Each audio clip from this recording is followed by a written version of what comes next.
Imana ishimwe. Imana ishimwe. Imana ishimwe. Imana ishimwe. Imana ishimwe. Abavuze hamwe bakoshe naharisa tugomba kwishima cyane. Amen.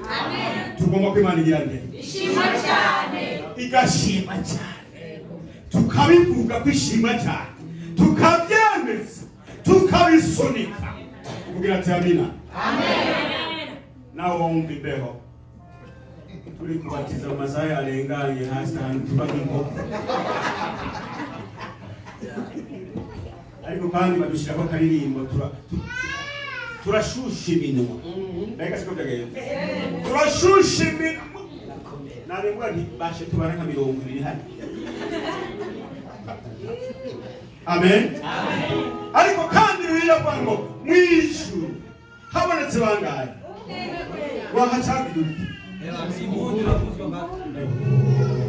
Bijya bakubwo bavuga turirimbe abandi basanga bayuba.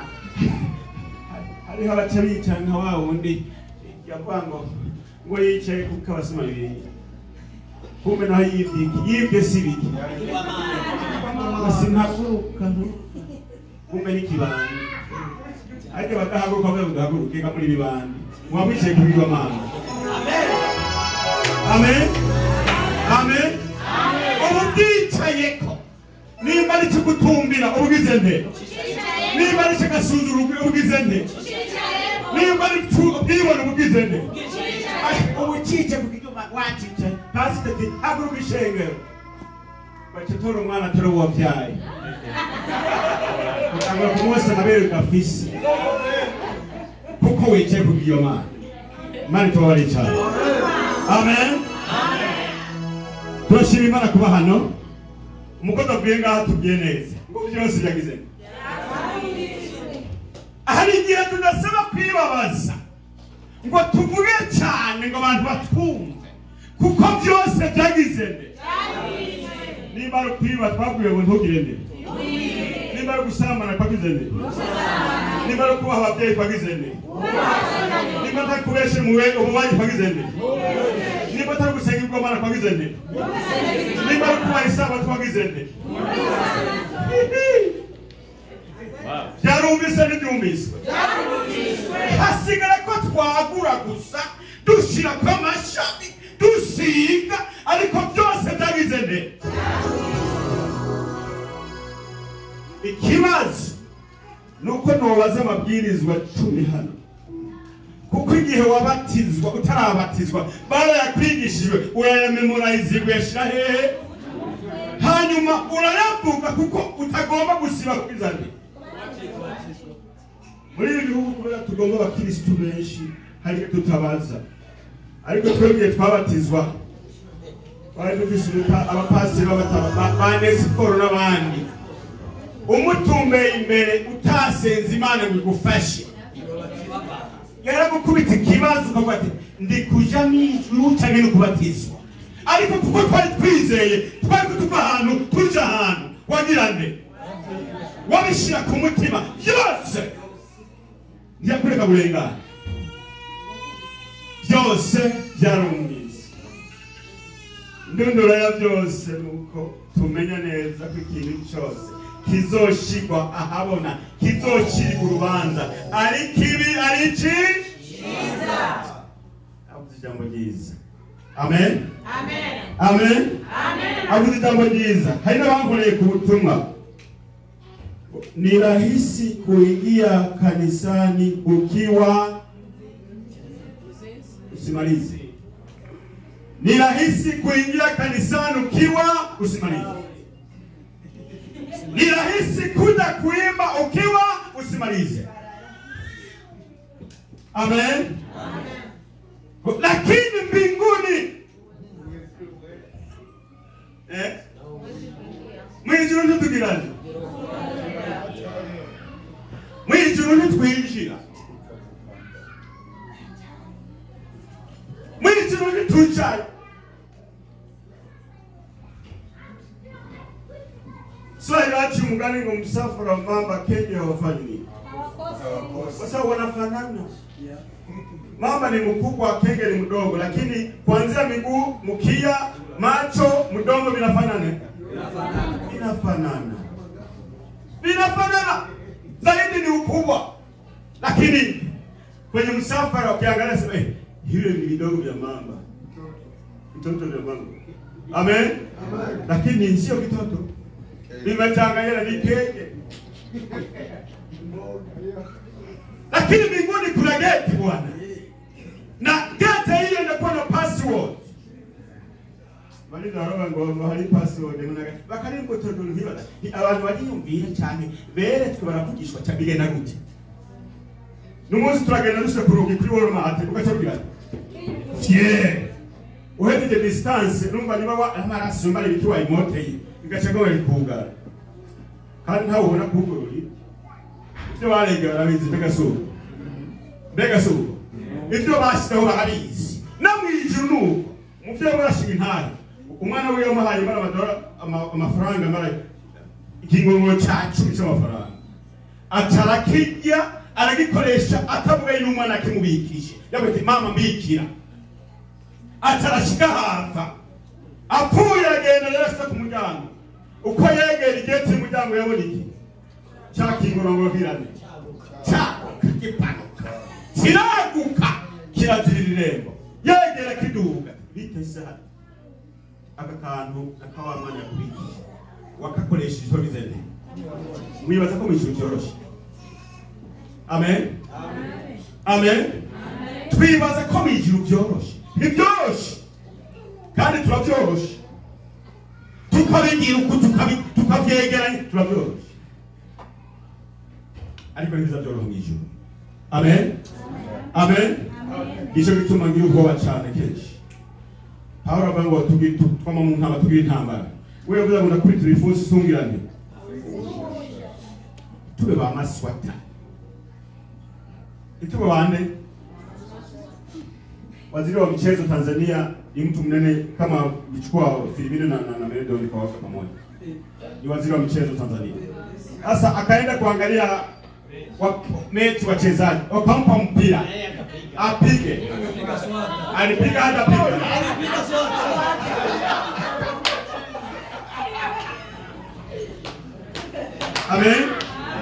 Amen. Wapo watu ambao watakuwa hivyo wako hivyo wanasubiri goli la mwisho wametengewa mpira na anaja mtu kwa kupiga. Inawezekana hausomi Biblia. Ni kweli si kweli? Inawezekana hauna muda wa kusoma, lakini tunakutengea mpira kwamba utege tu masikio. Umejikalia tumeandika sita. Lakini maneno hayakuingia. Na haya ambayo inasemwa siku ile itakuja mbele zako. Mama, si walihubiri kwamba usifanye hivi. Walisema fulani mtumishi fulani akasema ya wewe. Siku moja nilikuwa nyumbani kwenye runinga ukaona mhubiri anasema hivi. Ulikuwa unaenda kazi kwenye gari yako ukaweka kanda waimbaji walikuwa wanaimba hivi na hayo walikuwa naimba nilikuwa ni ushauri kwako kwamba unatengewa mpira kwamba urekebishe uingize goli upate wokovu, lakini umefanya kitu. Bwana promesa.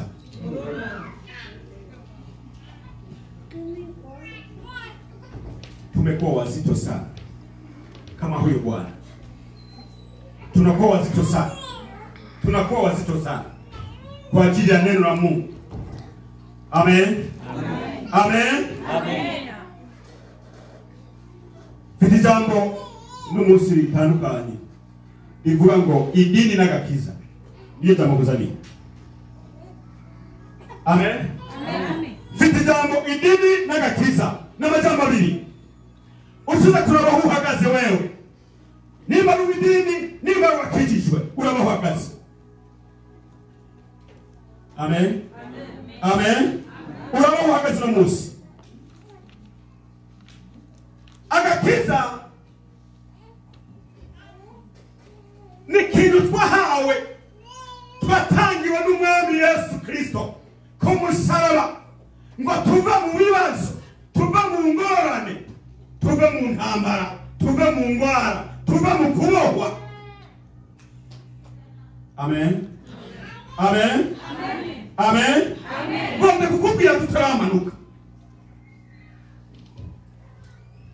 Wokovu ni ukombozi kutoka katika shida, mateso, dhiki mbalimbali.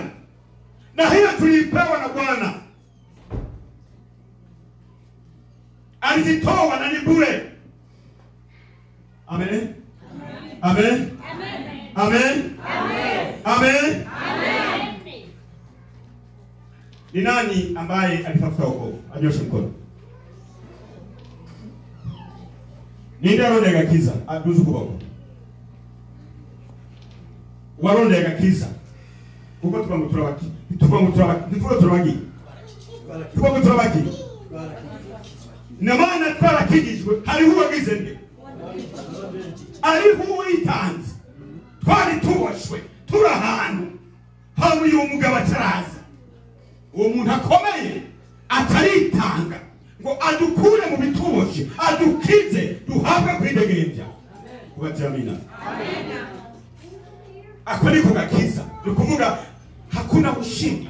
Ina maana umetekwa. Akaja mtu akakunyofua kwenye mateso. Akakuweka mahali. Lakini akakupa masharti kwamba hapa na kuweka usitoke. Amen. Ahona gushite tugirene. Kuma hanyene. Ivyo nagushinze ni iki ni A to A B C D. Hanyuma kandi hakabidini. Niho tugeze iki gihe. Idini abantu basigatura abanyedini. Isi yuzuye abanyedini. Amen. Amen. Amen. Dini ina maana watu wanakuwa na mawazo, wanakwenda pamoja. Amen. Amen. Watu wanakwenda kwa pamoja, wanakuwa na mawazo, wanahisi kwamba wanaweza kumtumikia Mungu. Wanapanga mikakati, wanakuwa na juhudi kubwa, wanakuwa na spidi kubwa, wanapanga mipango ya kumtumikia Mungu. Lakini shida ya watu wa dini, ulevi yuko mle mle. Amen. Amen. Uchonganishi yuko mle mle.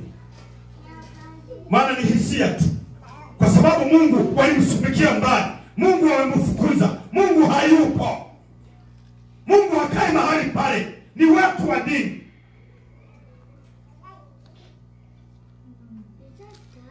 Amen. Amen. Amen. Abantu b'idini. Aho usanga hari n'abafia dini. Akubira mu kwidini ryandikiranye. Turoja mu ijuru kubera madini. Wata. Wijoja mu ijuru kubera dini. Hari no usanga afise ichapure ihebika musomyi nizo zirikagonda. Yibaza ko twaye Yesu kugifua.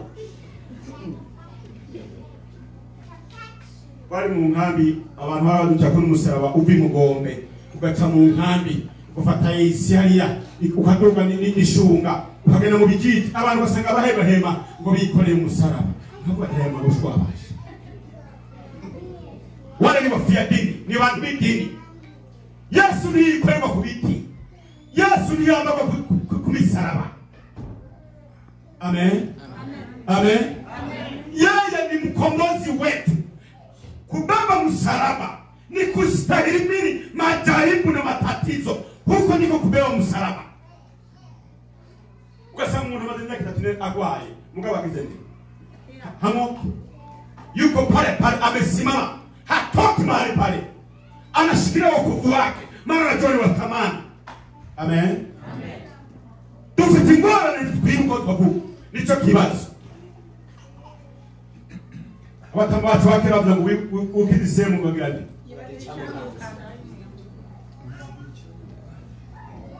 Unakora hema huwe ni kitu.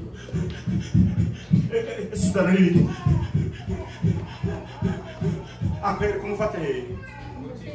Akwere ubirende. Akwere kumutima mvuye. Sudana ni kivuka. Araje kukubwira. Mugabo Isam aje kuhemuka mbega gani? arasubira asubira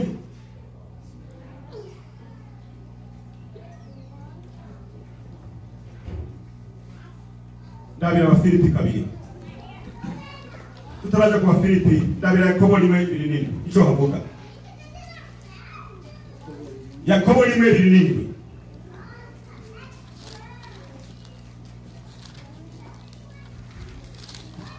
biramvuga n'abanyedini gatoyi hanyuma kandi tutubandanya n'icyigisho cyacu Yakobo 1:7 hawabo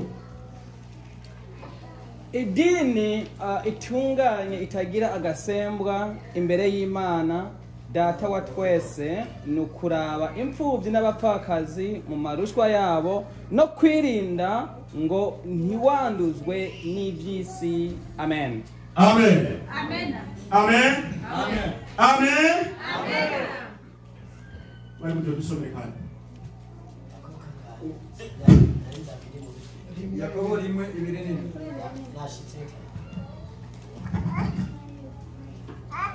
Yakobo 1:7 turasoma mu izina rya Kristo Yesu. Idini itunganye itagira agasembwa imbere y'Imana data wa twese yambere no kuraba imfubyi akarora ijambere kugirane ijambere kugirane muri mwebwe ndara imfubyi uretse imfubyi mdogo wawe na shangazi uretse abo umakubana n'umunyedini kugira ngo hubuke umenye idini ukwiye gufata ninde amaze gufasha abapfakazi atarabiwani mani bamugisha bandanya no kuraba imfubyi n'abapfakazi agarora aho nyine ninde amaze kuraba imfubyi manura amen amen Amen. amen je turafite abapfakazi mu mpwemu turafite abapfakazi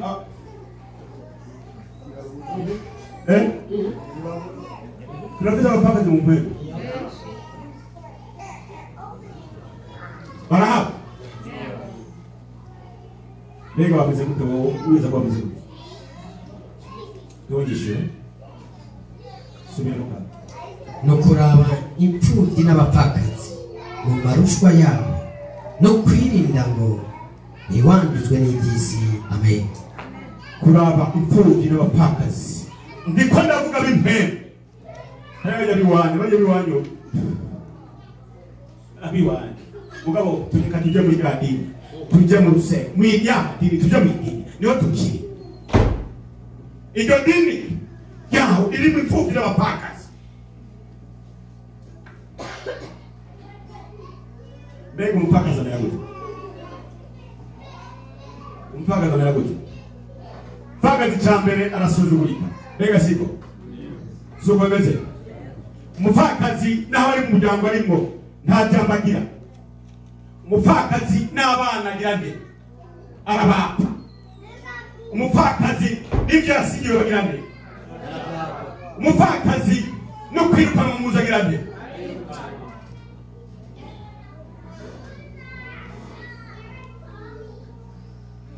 amen mungu ubwo buzima ari umupfakazi mumva bufise agaciro kangana ujya mu mpemu wiyumviye aho umubiri wo Pawulo yatubwiye neza ngo abapfakazi bakiri bato tubirebe kuko bagiranye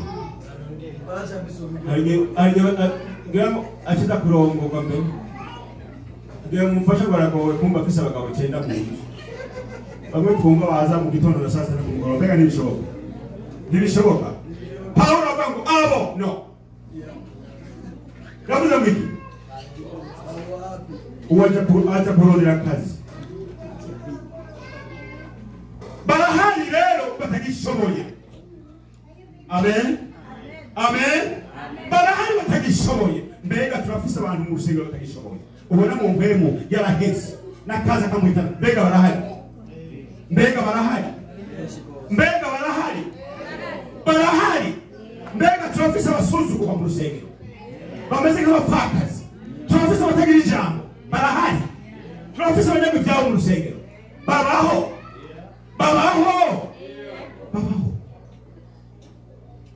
Iyo munyedini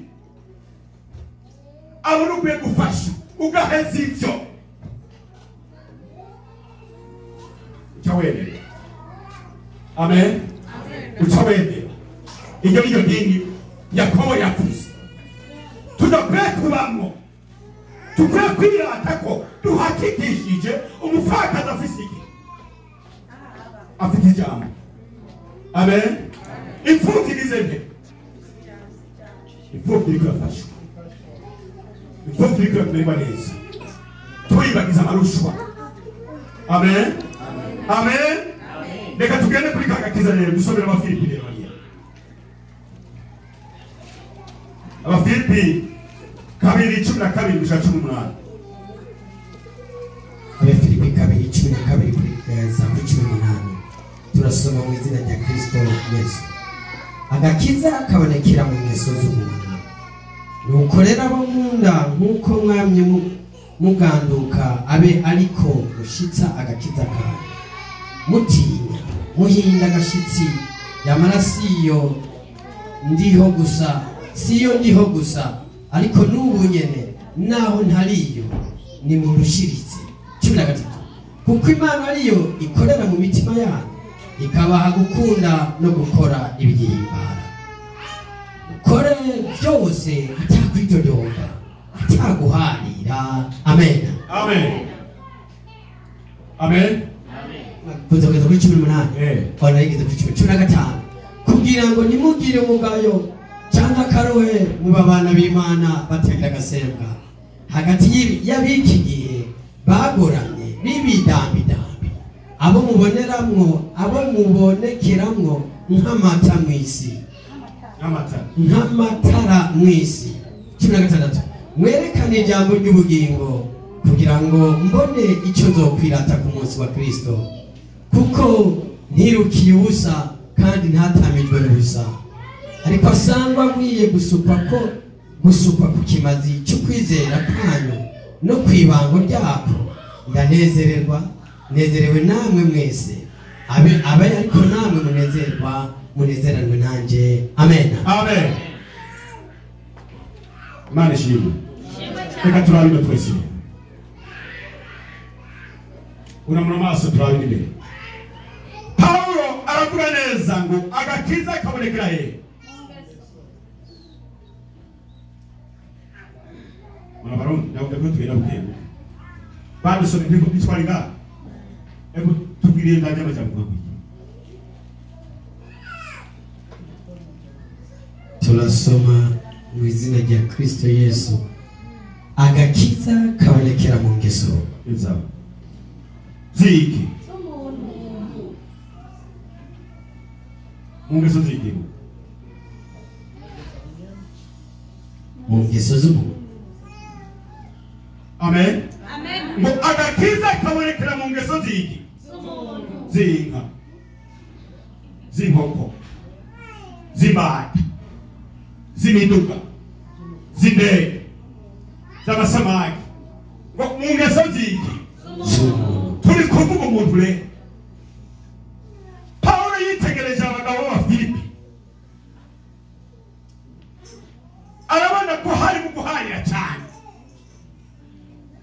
Wabativyuka ati kweli tubyuka, tambuka ati kweli tutambuka, mwicare ati abaye koma amashi kigenze gute. Haritegereza umuruho yagize ngene yaduza amanuka abagabo botira bitesera ahari bagaca bagirana bagakizwa. Amen. Amen. Amen. Ahari bakagirana babonye pasiteri bagirane, babonye mwarimu bagirane, babonye mwenyekiti w'ipaya bagirane, ubonye ababyeyi batugirane, ubonye abarongozi mwibara batugirane. Amen. Amen. Arababwira, arabitegereza arabaraba kuva hasi gushika hejuru ageze abafilipi bigenze bite agakiza kabonekera hehe kabonekera hehe kabonekera mu ngeso umayiga biraheze ndi ku kazi ariho umugabo akuze yavuze ko yigeze kwa muri Kenya imyaka 20 anyitegereje kuko je waho ndi nkuna kubiyomba niyo nzanana nivyo abaye na jemba ati umunsi bakiravuga ati mu kazi ndikora amakora mu ofisi y'inyuma agize no gusuka muri Afrika kuva Afrika maje ndi Burundi ndabaye muri Kenya imyaka 20 muri missionary uri mukiriso ni mukiriso nanjye ni pasiteri acyarakangu kuko arazi hari igihe mba ku kazi gasanga ndahoze bakajokinga hari igihe gutwenga hari igihe bamvugisha hari igihe ndanunye ikindi gihe nacyo nk'uko nababwiye hari igihe mfite utuntu two mu matwi toyi yampaye ndashyiramo utaririmbo gusanga ndagengerewe hari igihe ndaba mu bibazo hari igihe ndaba ndiko ndasenga hari n'igihe bandonera umuntu twakubonye muri aho umugabo tugira ngo wagenze gute nabiririye mu modoka Nani managire nk'ubuntu ndirirwa ndafunze umukanda munda bakandondera ati we mugati wariye kose ndababwira tubisangiye amen amen basi rero kagenda bene rero akaba mbona ko kuzunguruka n'ibyo ndakora ndi ku muziki muri akacirambaza ati arabwira ati rero papa arwaye kanseri kandi ari ku muto gupfa ati rero umusengere amen ubwire nde yavuze ko ageze ku munota wo kugira zungukira yavuze ati ageze ku munota wo gupfa umusengere amen kubera iki none dukora turi irundo ry'abantu kandi yarantumbeye arabona abandi bahari umwaka mazeyo yarabonye ikintu cyabonye yarabonye ikintu cyabonye no simba ntaragurika ugaragaza mu usengere yarabivuga kavye yavuga Paulo ngo ndahari namugiye ntagize nde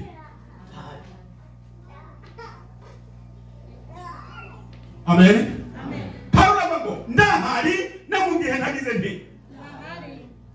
kuya uzandumbi inkuru zanyu byumvikanako akurikirenga mu Bafilipi cyacabigirane cyamanabe akumva bakuru abane abantu ndabona kagakiza cyabintu cyagenda bakugishwa berekwa bahanura bagana biyengega naba aya makuru niyo kweli agarutse akabona batekereje Fredina yakora ntaye niyo kweli abantu ko batekereje cyane ko buzuye amen amen burya barongozi hari igihe tuba hano atari abarongozi benshi turi kwinshi twakiriye kwinshi hari n'umuntu yerekwa ikintu iryo joro akarara adahuniye n'imbeba zikarazimenye iki ivyarose ariko kandi huna uhakika kila kintu rose tunaona sei wazimana kintu maana bimeze biki amen amen amen ndabonye Fredina akusimba ukuguru kibasha ndabonye binani yishi inzoka nani hari inzoka n'umunsi wishi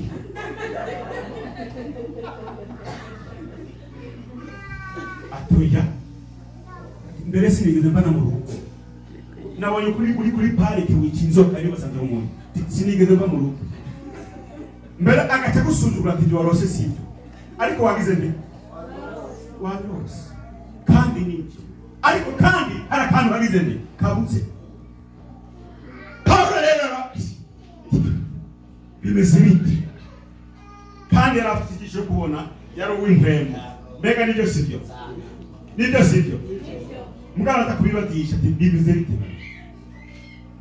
hari gatawe raporo Imana yagize nde Imana irimo ishuri akabibona neza aba bantu bakizwa hari akurikirenge badagirane badakizwa ubwengano byose yagize nde Hakishasha none alishasha turenga. Nukambere uko wake kisa kumuntu kawurika hemu. Aho kumuso kambere bamuzo. Mari mujero. Mari goheza ki. Ndabajije ko arwambaye ngusira ijambo ngo bose kagize. Hakishasha kiriko. Ariko kandi Imana ifite intumbero kuzanira ijambo. Amen. Amen. Agakiza kacu karatukwa kagasuzugurwa kubera kinone. Ni ingeso sikiri.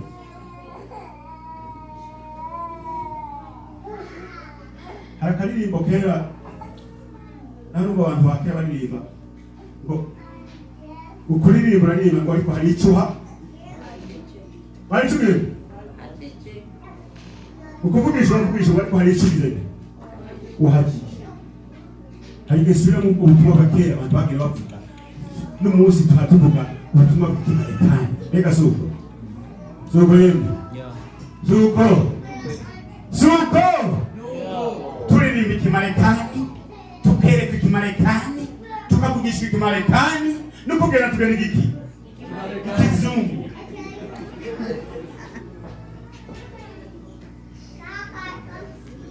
Nahinduka Yesu nahinduka uko yalejo nanone ni kwali Yesu. Nahinduka Yesu nahinduka uko yalejo nanone ni kwali. Umbaesa hinduka nimta umbaesa hinduka Yesu nahinduka Yesu nahinduka Yesu nahinduka kandi ntiyimije guhinduka. Nicyo gituma agakiza kacu katukwa kagasuzugurwa kuko ingeso ntizirikunda. Kuvuga Yesu ni byiza. Matara ngo bavuga mwami bose tubazogenda. Abo bantu barakwita mwami. Kuna ngo byari iki wacu tinya kubivuga. Abafarisayo ngo bambara amakanzu maremare ngo bagenda ahantu mu isoko mukagurira ko barinde bagira ati ngo bagira ngo muragize kwa Yesu ko byanditse kandi ngo barakubita nje bituma abona abisilamu kenshi umwisilamu ataragira inundu ojewe ndakoziya nundu zose ariko bamakubita ubutwe hasi niko bibaza hari n'ababigira kugira baboneka niko bamakuze agahaga hasi babombeye arabisilamu arabashehe. Amen. Agakiza kabonekera mu ngeso Paulo bahano rero era kabisiyo ndahari gusa kuko iriyo mwijuru birane iyo mwijuru rahari uza kuryama ukagirana uja ku kazi igirane ubyuke irere jya muri dushe igizene fata telefone igizene icyo ukora byose ibikora. Dawidi arakora ibintu arakora amakosa imbere y'Imana arayakora anyegeza hanyuma arafatwa afashwe rero arabagomba guhungira higamana. Amen.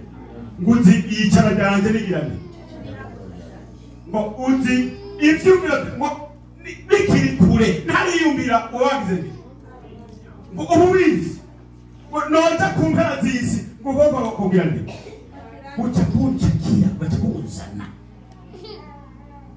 ngo nduga mu kirere ho ngize sindi barazi ko mu kirere Dawidi dukwiye kumubaza niba mu kirere abanyamerika bari rayi kama bado bari kuri sida mu kirere bazoba isangaye. Amen.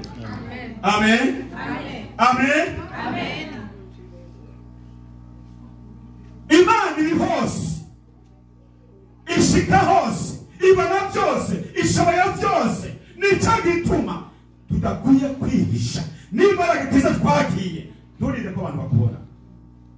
Amen. Nturinde ko abantu bagirane nturinde ko abantu bakubona uri kurajya mu ijuru nturinde ko abantu unaka mbere bana gufasha tuvuga twabonye umenga aho bino nk'imana bati Imana ifashe cyane byagize nti byanshikiye ariko ari iki gihe unakebuye habace muri umunsi umwe gusa wavyumvise wayibonye hivi amen amen mbega ni waje mu ijuru nindaza bayungutse mwari ko muhubiri n'icyo bikabira mukitabisha mukisondesha mbega nibakira bagakizwa nindaza batomwe ubona nyene amen ninda batomwe Kristo ntawo be yavuye ati byicari mwico byicari bingana unaenda kuangalia makao ni mengi kandi wewe ntagomuka n'umunyabyaha pia mu byaha kuko byicari birahari yaduhaye umuryango wuguruye ni uhitamo nico gituma mu byashoye hanavango uwandu urashishika bulani ngo uwaza ashishika bulani bari bigiye kwizera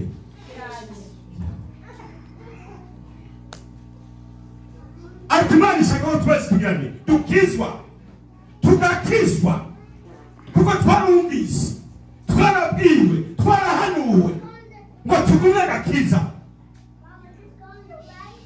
ni kiri gitoroshe twahawe kuri gusa amen amen amen amen amen amen ibanga agakiza kiri mutazi mu gisoda ukoze ikosa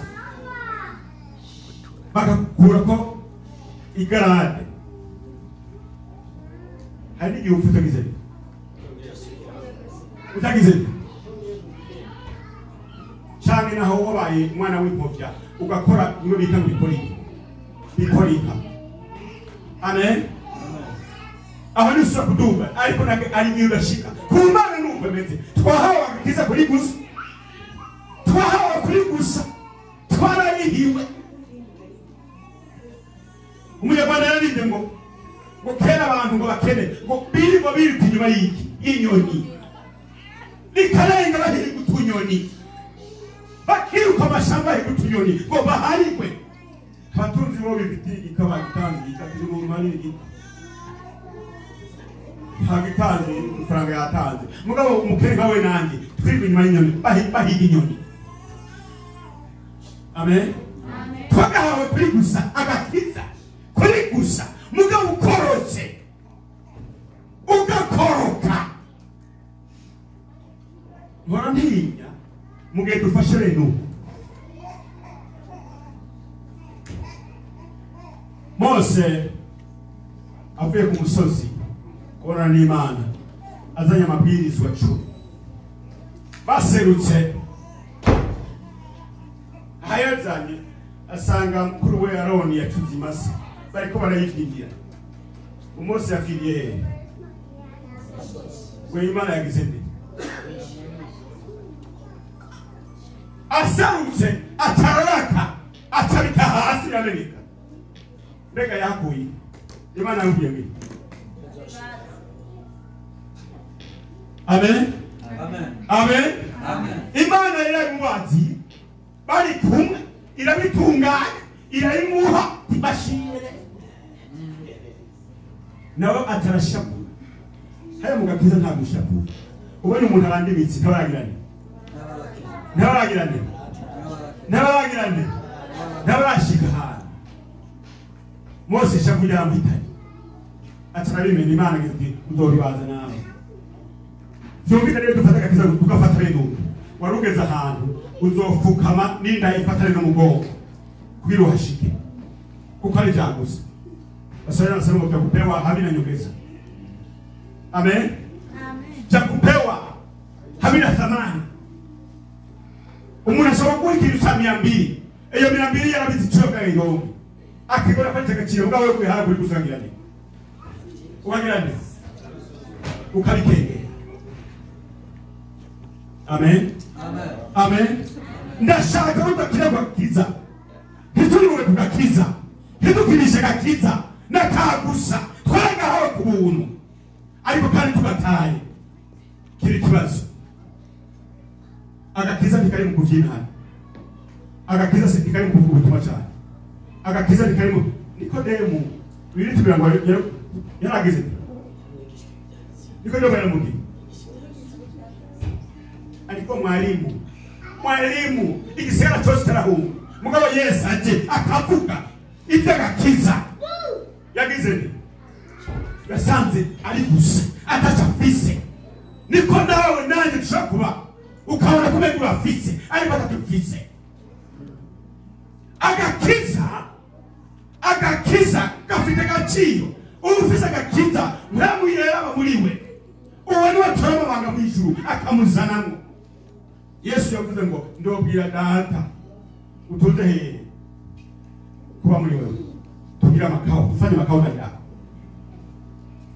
Kama Mungu na mtoto na roho wakifanya makao ndani yako kuna mapungufu hapo. Hapo kuna mapungufu. Siri za mbinguni unazo. Shida ambazo zitatokea unazo. Maana una kila kitu ndani yako. Lakini kama hujachunga wokovu hakuna. Wewe ni magazeti tu, utaangalia majira tu. Unakula ovye. Misanga utaangalia majira tu. Lakini saa kujua kwa Bwana hutaijua. Amen. Amen. Amen. Amen. Amen. Amen. Mwana wa timu ya kutengo kuchezesha wokovu ni kama kuchezesha sarafu ndani ya mdomo wa choo. Fata kangorongoro. Uwo mufisa mawese kizungu. Uwo muri sawa. Kile mnakuwa ni byose ni kizungu. Ukagenda ukayubisha gakorotse. Uratora. Amen. Sio kicheko. Agakiza tubafata. Mugabo gafite agaciro usome byinshi byose ufise. Ukwiye kukagumya ukakubahiza ukakarinda kuba gakorotse rutora. Amen. Agakiza mungeso niyo kaboneka. Ingeso murazizi za kameremere kacu murazizi. Ishari, ubango, izigo, iteranya, usambanyi, uburegwe, ibintu byose kabiri. Ivyo bimaze kugaragara mu muntu ntagakiza kizende. Ntagakiza bise. Abari mu bidini. Arabo mu bidini gusubo. Ninde yumva ko yatagakiza. Yumva tegera mu kumaniko. Kandi bari kumaniko basuke nusohoka. Sukwambara izigera hano. Sukuvuga mu padiri cyangwa umuntu agira amenyo. Amen. Mwandika kuri Petero yavuga cyane yarabaza cyane mugihe giti twokora kuri guteganya suba meze aka mugabo yashaka kumenya abantu ntibamenye kubera batabaza kabiri nuko abakozi b'Imana twigize Imana za gatatu twe turabasuka ndewe ndazi kundi umusuka ari umwana uku ari uvutse no munsi y'umukozi wiwe cyo bitwa twitwa abakozi. Amen. Nje twitwa baki twitwa abakozi ariko twafata twaje duhindura twebwe abakozi tuba boss. Tuemerera aho dukoresha suko none. Amen.